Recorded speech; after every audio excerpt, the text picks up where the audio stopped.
What are some differences that you've noticed between black and white crowds riots? Not that much, really. I mean, riots are anger, and white folks can be angry just like black folks, I think. And the only, and it wasn't like a riot. It was like during the Vietnam War, we took part in a lot of the protests, and I was in Washington D.C. and took part in that huge rally on the Washington Mall there.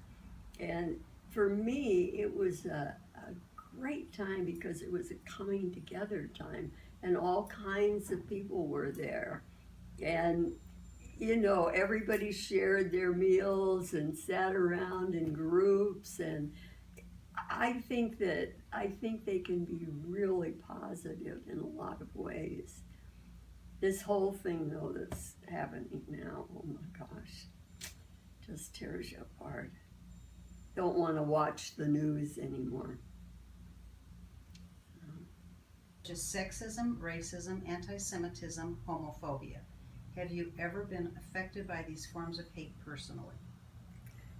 Personally, I haven't. Um, Middle class white America, you don't run into that thing.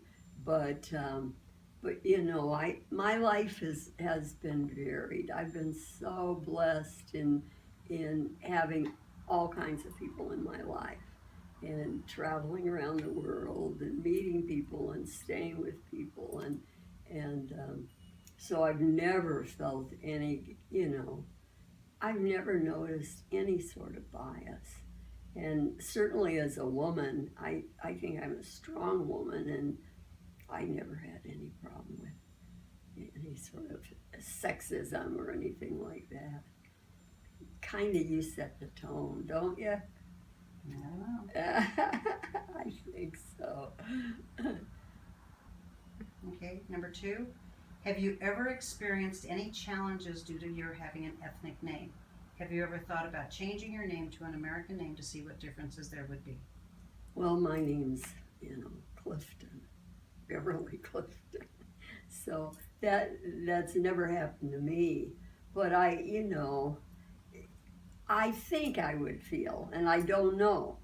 But for example, if I had a beautiful name from Mexico or Spain or someplace around the world, I would be very proud of it. And that I would want to shout it from the rooftop, because that's what makes our whole world beautiful is the difference. And I would love to have a lovely name like this young lady. What is your opinion on hate speech? Do you think it should be treated as protected speech? Well, of course, I think it's a horrible thing, and I think it should be outlawed. Absolutely. And I think there should be laws. And granted, we talk about America as a place where free speech is where it's at. But I do think that, it goes no place. And I just think in a civilized world that shouldn't be happening. And I know it does, but it's just